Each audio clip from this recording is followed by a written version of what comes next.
Bom dia a todos, bem-vindos a mais um webinário aqui em parceria com o Oceanário de Lisboa, em particular, e a Fundação Oceano Azul, para mais um destes ciclos de aprendizagem sobre a literacia do oceano.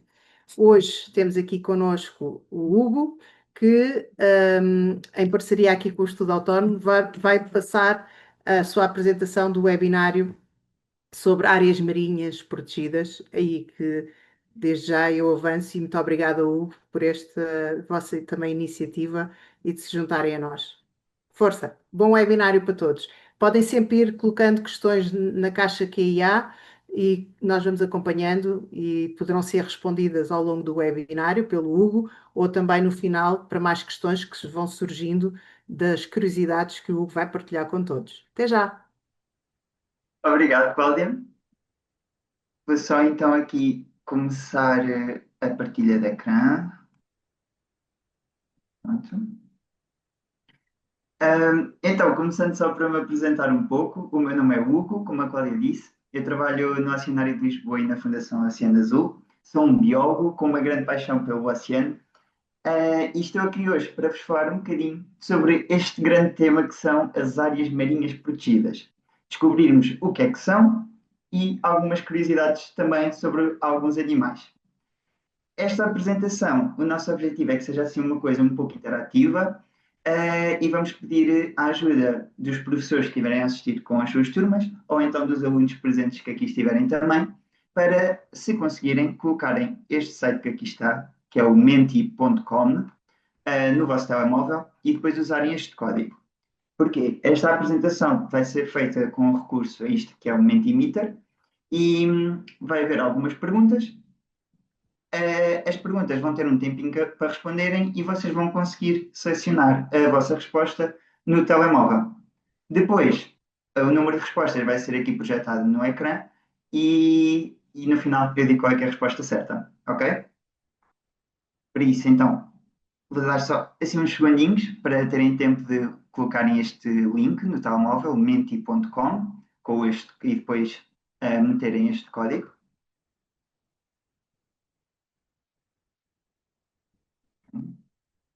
Já estou a ver que temos aqui algumas pessoas a entrarem.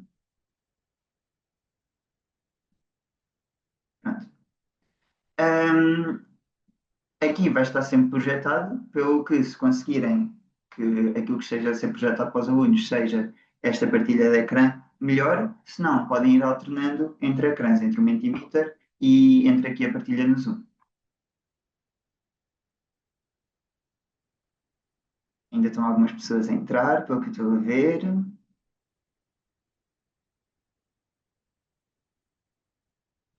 Ok.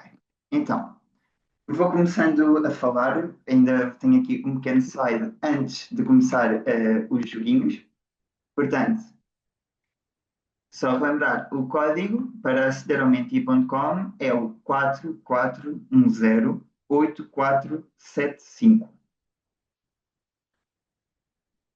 Então, antes de então começarmos aqui a falar dos benefícios para todos, dos benefícios das áreas marinhas protegidas, temos que primeiro perceber então o que é que são estas áreas.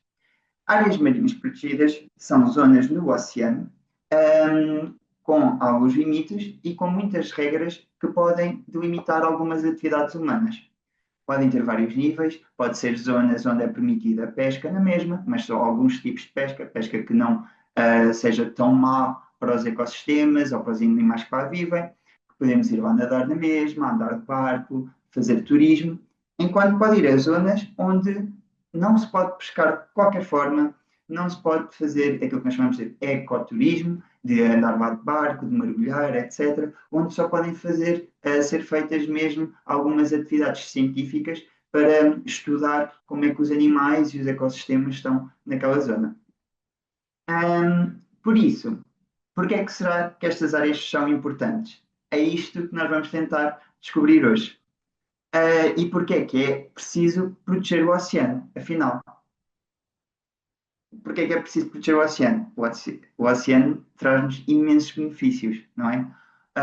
É graças ao oceano produz metade do oxigênio que existe na Terra, todos nós adoramos ir à praia, adoramos, hum, adoramos nadar, mergulhar, fazer surf, toda a biodiversidade que existe no oceano, mas infelizmente o oceano está ameaçado, com uma grande crise de biodiversidade, ou seja, estamos a perder imensas espécies, no oceano e é nosso papel protegê-lo e travar um pouco esta perda de biodiversidade e também da crise climática, ou seja, com todas estas alterações climáticas que estão a acontecer, na verdade, o oceano é o nosso grande bombeiro das alterações climáticas.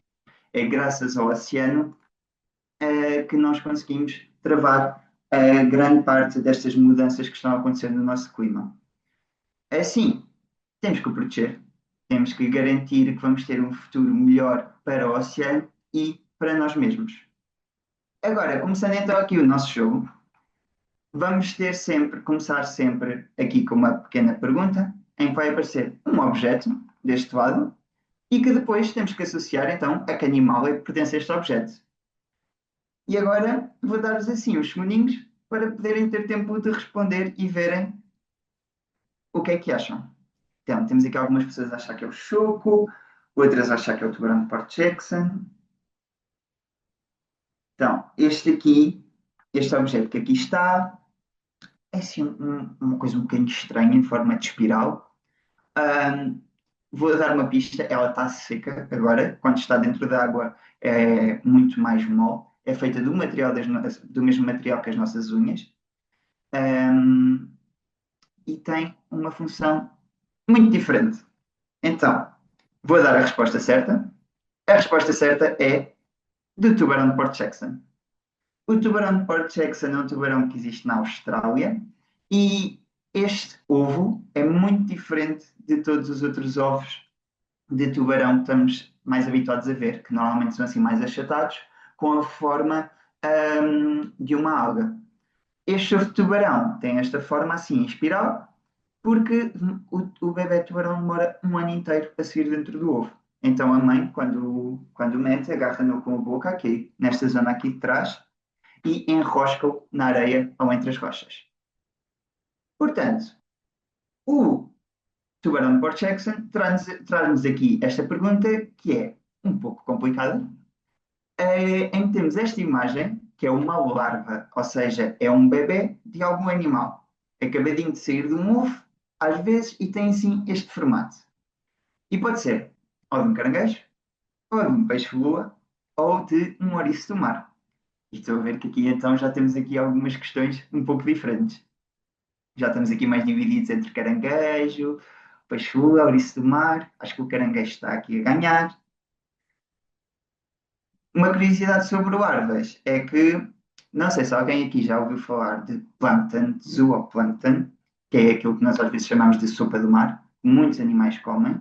As larvas hum, fazem parte desse zooplâncton, que estão na base da cadeia alimentar, o que significa que é no zooplâncton que alguns peixes comem, depois esses peixes comem outros peixes, e depois temos os grandes predadores, por exemplo, tubarões e baleias, a comer esses outros peixes. Não, são normalmente os considerados predadores de topo. Uma pista, e agora se calhar vão ficar um bocadinho chocados com a resposta, é que as barbas podem ser muito diferentes dos animais adultos. Neste caso, esta era uma larva de ouriço do mar, ok? São muito diferentes. Hum, é muito difícil, então, perceber esta ligação entre esta larva e o ouriço do mar. Mas, acabámos então de falar de tubarões, de ouriços do mar, e aqui está o nosso primeiro benefício das áreas marinhas protegidas, que é a proteção da vida marinha e da biodiversidade. Como é que uma área marinha protege, então, a vida marinha e a biodiversidade?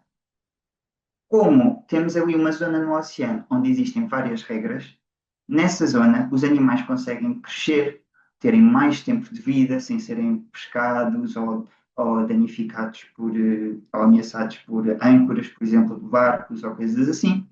Como conseguem crescer mais, conseguem também chegar a idades mais velhas e ter também um maior número de crias.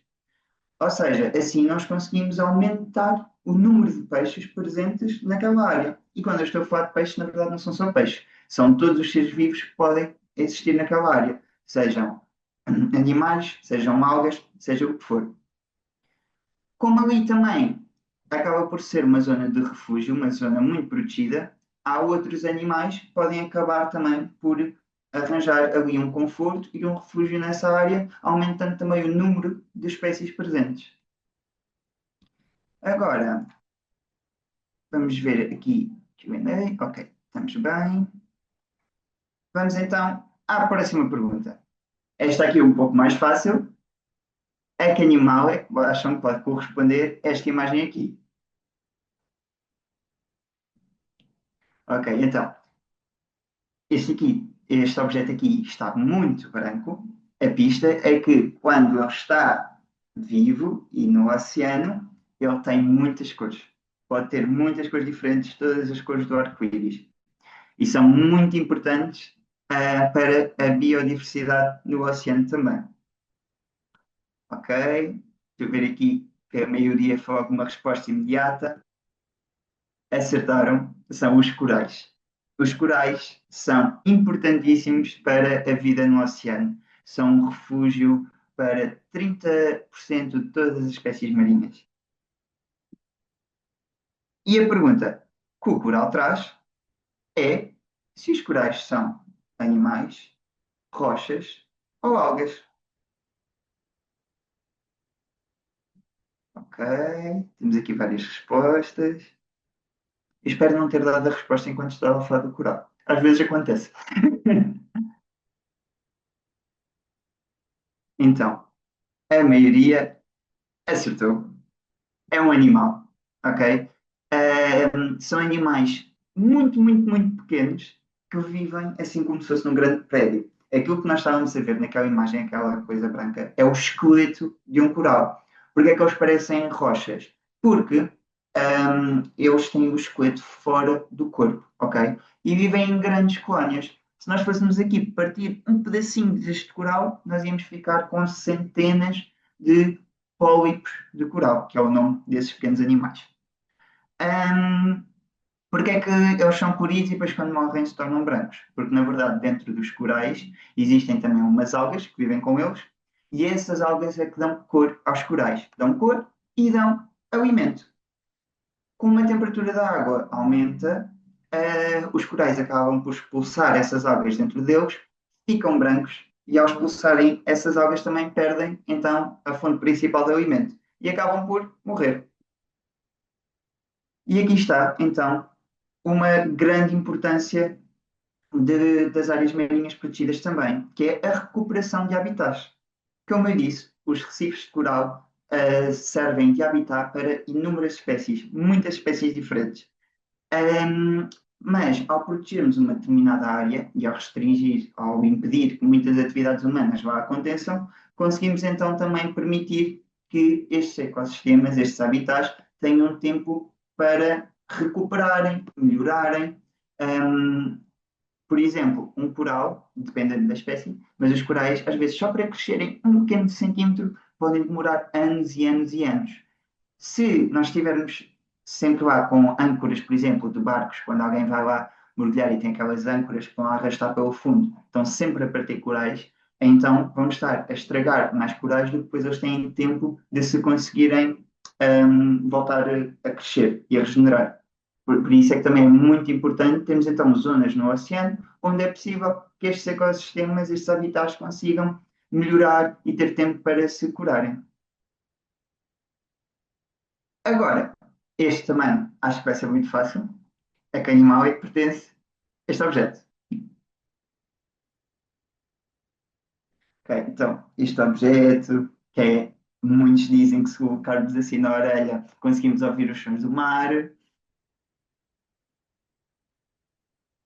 Temos aqui então entre o búzio e o caranguejo, acho que já toda a gente já está farta do ouriço do mar. E sim, a grande maioria acertou. É um búzio, exatamente.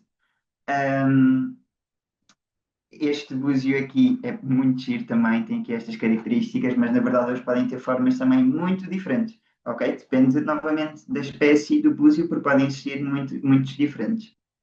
Então, e a pergunta que o búzio nos traz é a seguinte: o oceano tem a capacidade, é capaz de absorver uma grande quantidade de dióxido de carbono, daquele ar que nós respiramos, oxigênio, e quando a expiramos, deitamos para fora dióxido de carbono. Nós a respirar e também os fumos dos carros, os fumos das fábricas, muitas coisas deitam então dióxido de carbono. O oceano é capaz de absorver uma parte desse dióxido de carbono.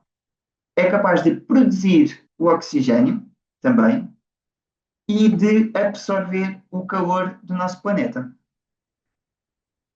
Agora, a questão é, aqui têm que arrastar a uma percentagem, mais ou menos, é qual é a percentagem de calor que é capaz de ser absorvido pelo oceano. Isto é, o excesso de calor, ok? Vamos ver. Está aqui umas ondinhas, ficou aqui um gráfico muito giro, com as diferentes respostas. Ok? Então, não sei se lembram, eu disse que o oceano é capaz de ser o bombeiro do planeta. E está muito relacionado com esta pergunta que aqui vos faço. Ok, estamos próximos, muito próximos da resposta certa. Então, vou dar aqui a resposta certa. São 90%, ok? O oceano é capaz de absorver 90% do excesso de calor do nosso planeta. Aqui, a maioria das respostas foi aqui na zona dos 60, ok? Podia ser pior, podia estar mais longe. Um, mas, na verdade, são 90%, ok? Ou seja, se não fosse o oceano, o nosso planeta ia ficar só muito quente, ia ser quase como um deserto em todo o lado, ia ser o pior dia de verão todos os dias, e nós não éramos capazes de sobreviver a este calor. Nem nós, nem toda a vida do planeta. Ou seja, o oceano não é só importante para a vida que existe no mar, é importante para a vida no planeta como um todo, ok?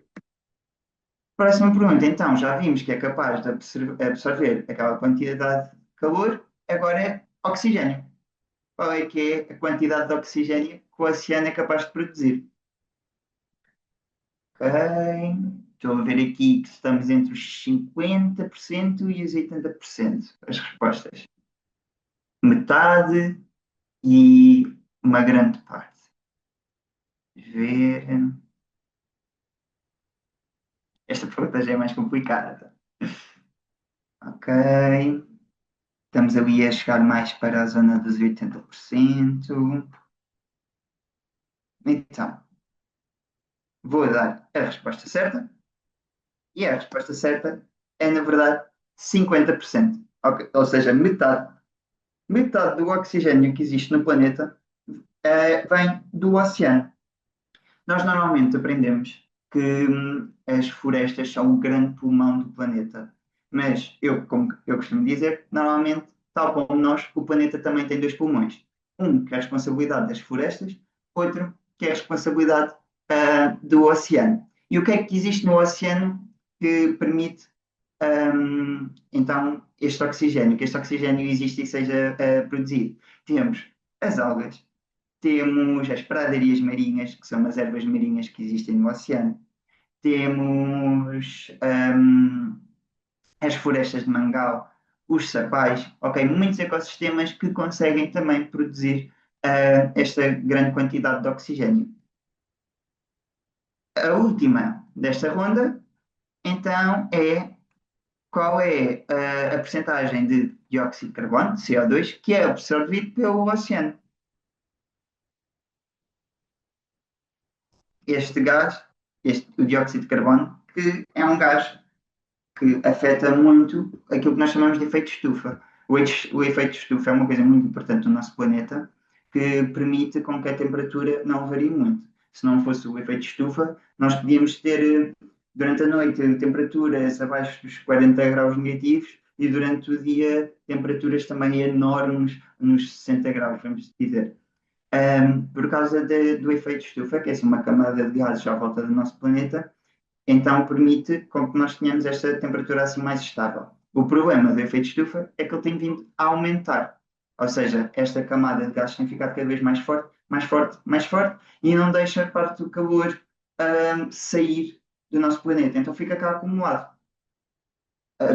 Grande parte da culpa, entre aspas, o aumento de efeito estufa é muito graças a este gás do dióxido de carbono. Agora, a resposta certa é 25%, ou seja, um quarto de todo o excesso de dióxido de carbono que nós produzimos é absorvido pelo oceano. E aqui vem então a importância de proteger o oceano também e destas áreas marinhas protegidas, que é combater as alterações climáticas. Existem muitas zonas no oceano que têm uma grande capacidade de acumular este excesso de dióxido de carbono no chão, no solo do oceano, de transformar este dióxido de carbono então em oxigênio, e então, a proteger estas zonas como florestas de mangal, como pradarias marinhas, como eu tinha dito, nós permitimos então com que esta ajuda às alterações climáticas também seja cada vez melhor e conseguimos então este combate às alterações climáticas seja cada vez melhor também, ok? Agora, o nosso próximo companheiro, temos aqui, é um esqueleto. Está seco, ok? Temos muitos deles em Portugal. Em Portugal existem muitos e às vezes as pessoas não sabem porque não os conseguem ver. Em Portugal chegamos a ter a maior população deste animal. Agora já não é bem assim. Porquê? Porque o sítio onde eles vivem foi muito destruído e então muitos acabaram por desaparecer. Mas continuamos a ter imensos em algumas zonas de Portugal. Normalmente as pessoas não os conseguem ver, não estão habituadas a vê-los quando estão na praia. E estou a ver aqui que a maioria acertou. É um cavalo marinho, é um esqueleto de cavalo marinho, ok? Este animal que todos conhecem porque quem é que aqui carrega os ovos? É a mãe ou o pai? É o pai. Neste caso, neste animal, é o pai que fica grávido e não a mãe. Então, agora eu vou passar aqui um pequeno vídeo sobre áreas marinhas protegidas, ok? E no final vou fazer uma pergunta de verdadeiro ou falso. Portanto, tenho que estar bem atentos ao vídeo. Combinado?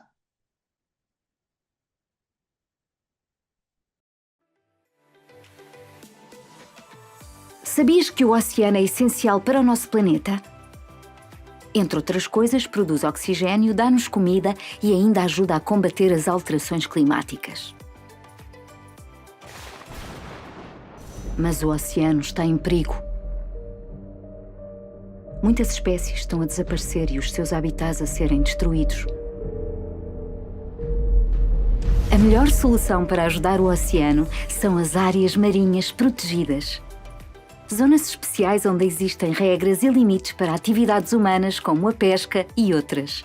Para decidir que áreas do oceano proteger, ouvem-se os cientistas, mas também outros, como pescadores, políticos e empresas de transporte e de turismo, para se partilharem ideias. Quando protegemos uma área do oceano, as algas e os animais marinhos têm tempo para recuperar, crescer, reproduzir-se e até podem sair dessa área para as zonas à volta, ajudando a pesca. E existem outros benefícios para todos. O oceano guarda mais carbono, o que ajuda a combater as alterações climáticas, o turismo aumenta, surgem mais profissões ligadas ao mar e a vida melhora para as comunidades costeiras e também para quem vive longe do mar. Até 2025, menos de 3% do oceano estava bem protegido, mas precisamos de proteger pelo menos 30% até 2030. Juntos podemos ajudar a criar mais áreas marinhas protegidas para termos um oceano saudável. Juntas-te a nós?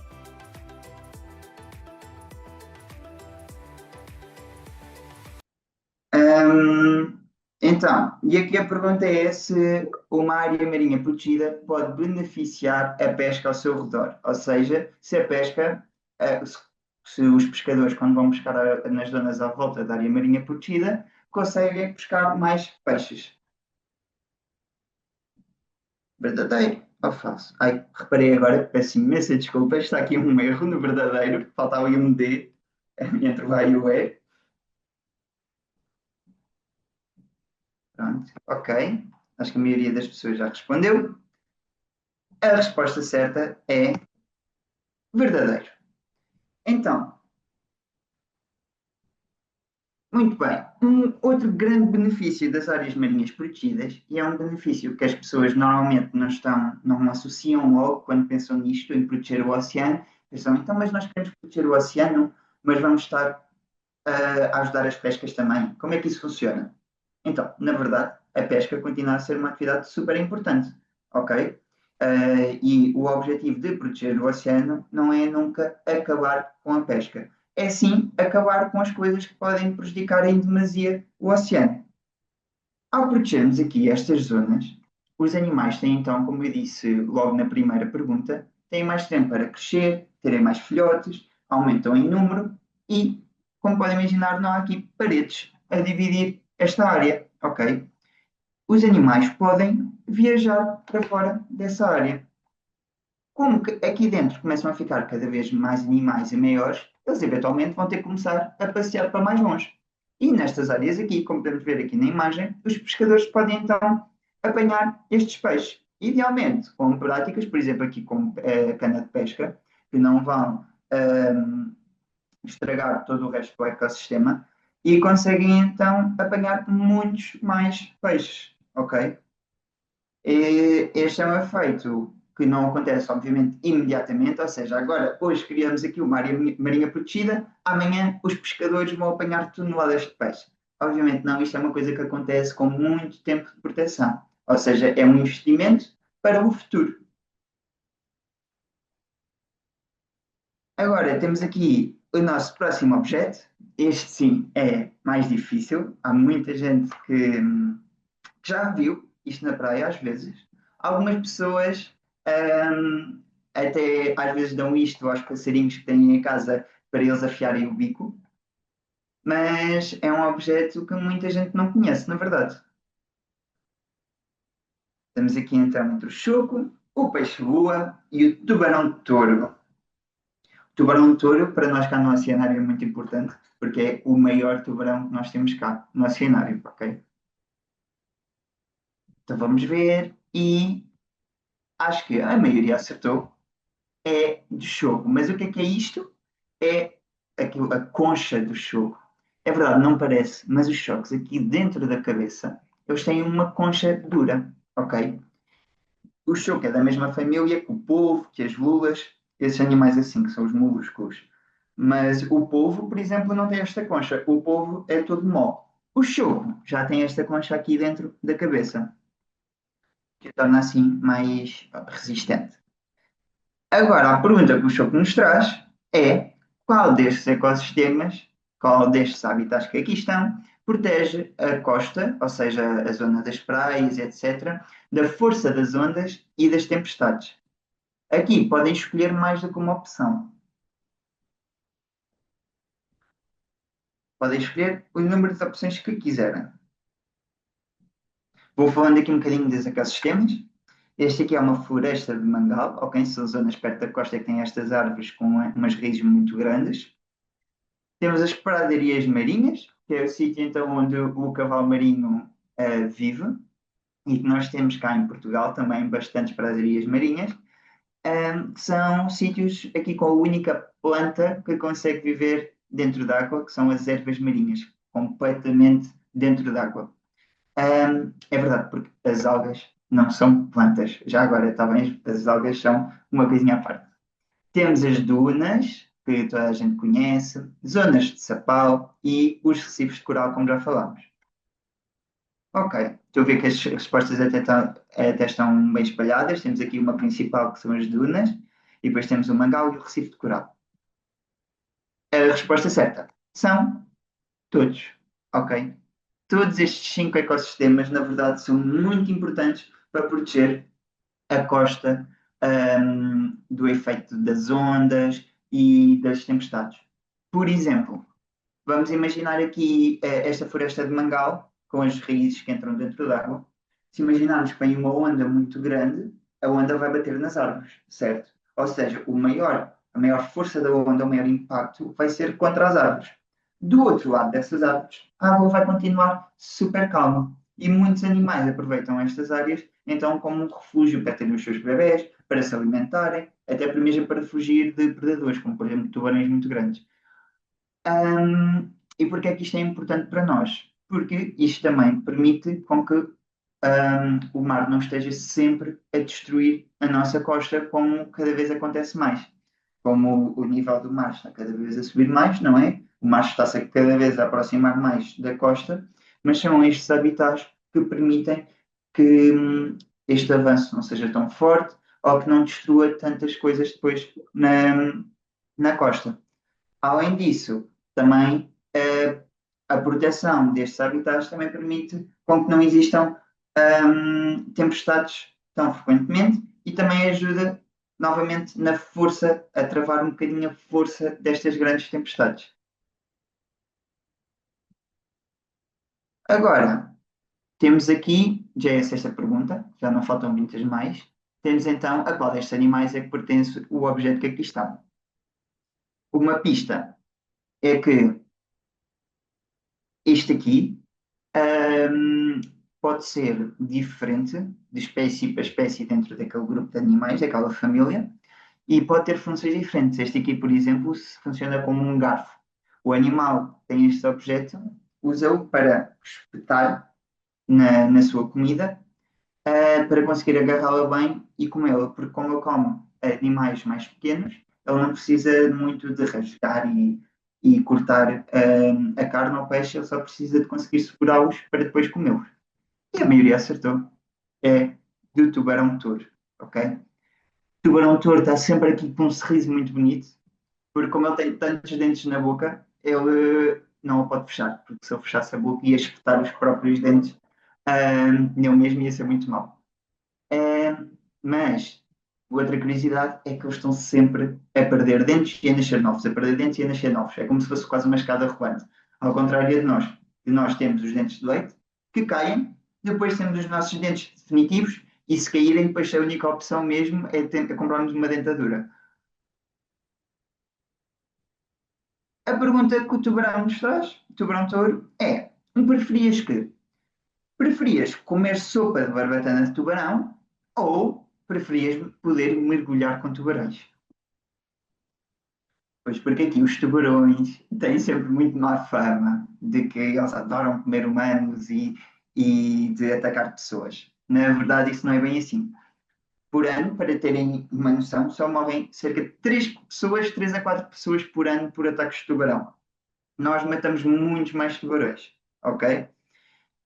Na verdade, eles normalmente só atacam quando se sentem, primeiro, ameaçados, ou porque estamos a entrar no território deles e não devíamos, ou porque nos estamos a aproximar demasiado deles, o que nunca é uma boa coisa, porque significa que os estamos a chatear, ou então porque nos confundem com a sua comida favorita, que são, de alguns tubarões, que são as focas.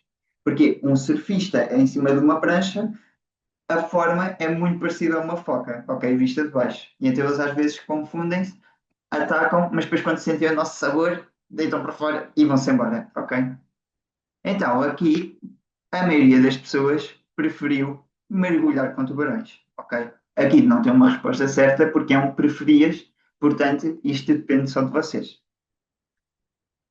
A maioria preferiu mergulhar com tubarões e a resposta é: os tubarões têm mais valor vivos do que mortos, ok?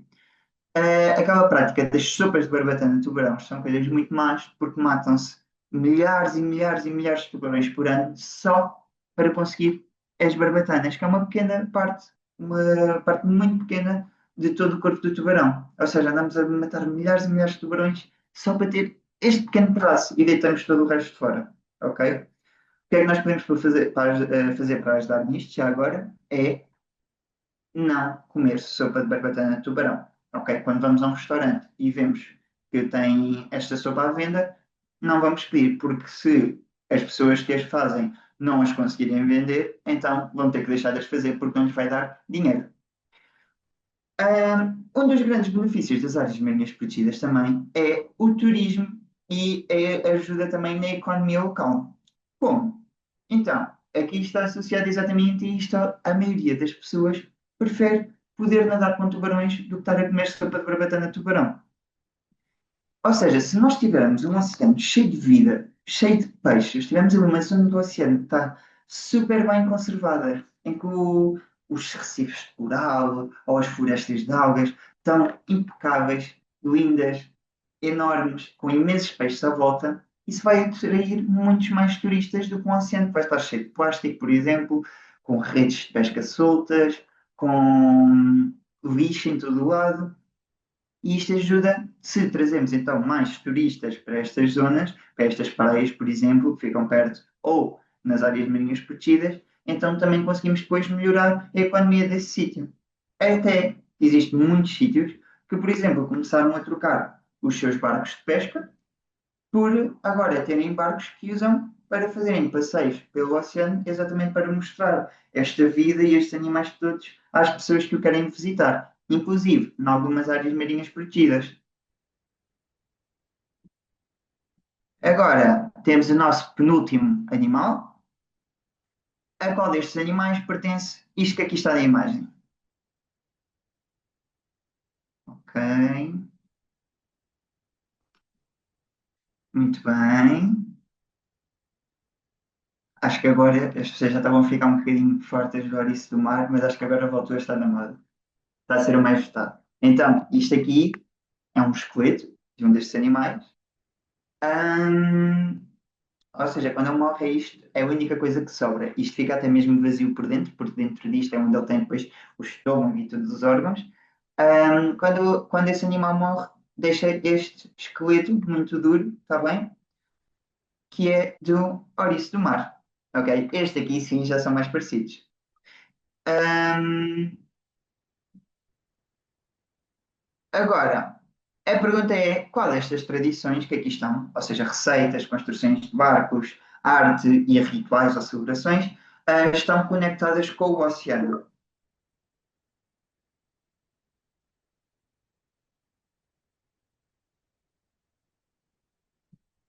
Podem também escolher várias opções. Esta pergunta é muito fácil.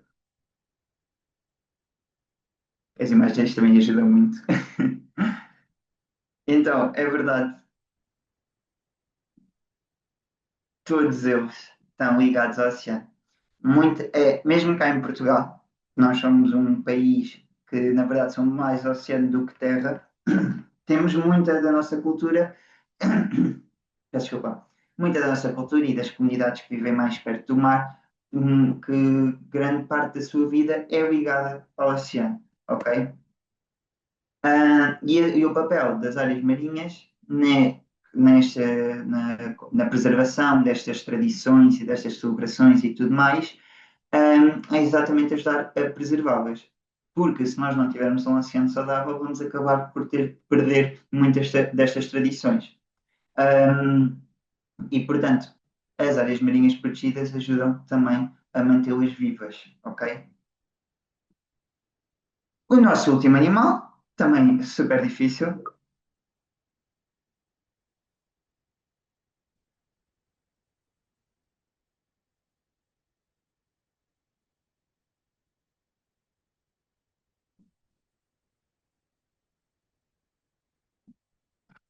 Pronto. Então, este animal, que o que tem aqui na imagem, tem 5 braços, mas na verdade existem algumas espécies que podem ir até aos 24 braços, como é o caso da estrela do mar girassol, temos cá no oceanário, é a estrela do mar, ok? Ah, a estrela do mar. Vamos ter uma pergunta aqui sobre qual destes materiais que aqui estão pode ser feito de algas. Temos o shampoo, não pode, peço desculpa, perguntei qual deles é que não pode ser feito de algas. Temos o shampoo, as baterias de lítio, que são, por exemplo, as baterias do telemóvel, do computador. Temos medicamentos, fertilizantes, ou seja, coisas que ajudam na agricultura, por exemplo, roupas, papel. Qual destes é que não pode ser feito de algas? Esta é a nossa última pergunta de todas. Então, temos aqui já uma maioria. A maioria foi então para as baterias dos telemóveis, dos computadores, dos carros, tudo mais, que são as baterias de lítio. E a resposta está certa, ok? Na verdade, as algas podem ser usadas para imensas coisas diferentes. Há muita coisa, e cada vez há mais, hoje em dia, coisas feitas à base de algas. E oferecem múltiplas soluções para um futuro mais sustentável, ok? Até mesmo, por exemplo, às vezes vamos à praia e temos aquela grande quantidade de algas que acabou por vir dar à costa e está ali na areia. E essas algas vão acabar simplesmente por murchar e ficar ali. São algas que normalmente já estão mortas, mas que nós podemos aproveitar todo esse excesso de algas para então oferecer assim, umas soluções mais sustentáveis para muitos dos produtos e objetos que nós usamos no nosso dia a dia. Além disso, o oceano ajuda muito na nossa saúde e bem-estar, não só porque, através de muitos seres vivos que existem no oceano, conseguimos criar medicamentos, mas também porque quem é que aqui não adora ir à praia para se sentir mais relaxado, para ficar só a ouvir o som do mar, ou até mesmo para ir jogar a bola na areia, para ir nadar um pouco. No verão, então, nós passamos o verão inteiro na praia. Portanto, as áreas marinhas protegidas também ajudam imenso a conseguirmos ter esta saúde e este bem-estar. Porquê? Novamente, ao proteger estas zonas do oceano, aqui ninguém vai querer ir nadar para um mar que está todo poluído, todo cheio de, vamos dizer, por exemplo, petróleo ou cheio de plástico. Ninguém quer, e mesmo que fôssemos nadar para aí, obviamente que isso não vai fazer de todo bem à nossa saúde. Portanto, estas áreas marinhas protegidas também ajudam na nossa saúde. Agora, esta foi a última pergunta, e uma vez que estivemos aqui a falar tanto da importância das áreas marinhas protegidas, tivemos a ver tanto dos benefícios que elas nos trazem, quero acabar por vos apresentar este desafio chamado Mini 30x30 Challenge. E o que é que consiste este desafio? Então, o Mini 30x30 é uma mobilização internacional de alunos para apelar às Nações Unidas por uma maior proteção do oceano.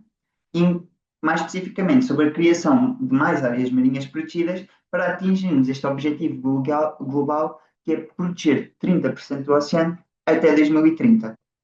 Como é que queremos que isto aconteça? Primeiro, nós queremos que os alunos aprendam imenso sobre o que é isto das áreas marinhas protegidas, tal como estivemos a fazer aqui nesta sessão, a ajudar-vos a perceber o que é e os benefícios que trazem, e também dar voz aos alunos. Porquê?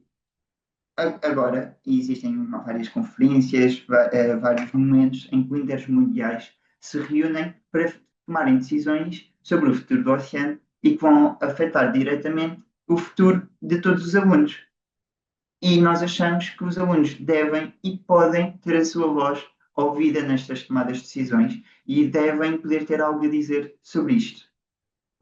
Por isso, o nosso objetivo é então entregar uma carta aberta às Nações Unidas, onde os alunos podem então mostrar a sua vontade de proteger o oceano e de verem este objetivo global cumprido.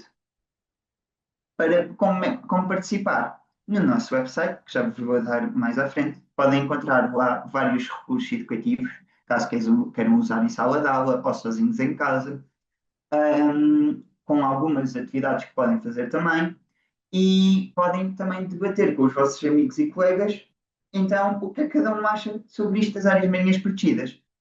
Mas a participação em si é feita através de um formulário que está também disponível no site, onde têm que votar nestes 8 benefícios que acabámos de falar, que é a proteção da vida marinha, a recuperação de habitats, o combate às alterações climáticas, etc. Tem lá essa lista de 8 benefícios e votam nos 3 que consideram que são os mais importantes.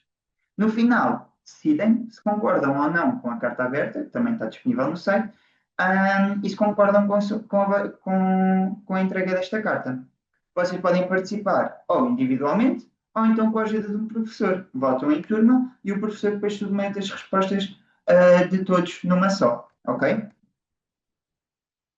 Para saberem mais sobre este desafio, eu convido-vos então a verem o nosso site, está aqui, é o www.studentsforocean.com, Lá tem todas as informações possíveis sobre este desafio. Este desafio já conta com a participação de cerca de 9.600 alunos de 29 países diferentes e nós queremos continuar a que os alunos portugueses estejam bem representados e façam parte desta onda de alunos pelo futuro do oceano.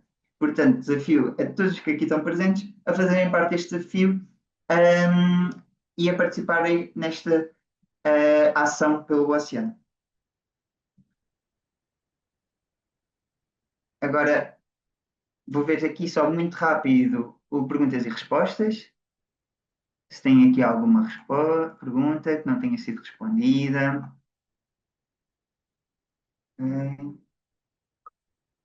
Boa, está tudo respondido. Então, pronto, desta forma eu termino da minha parte. Vou passar então a palavra à Forbela.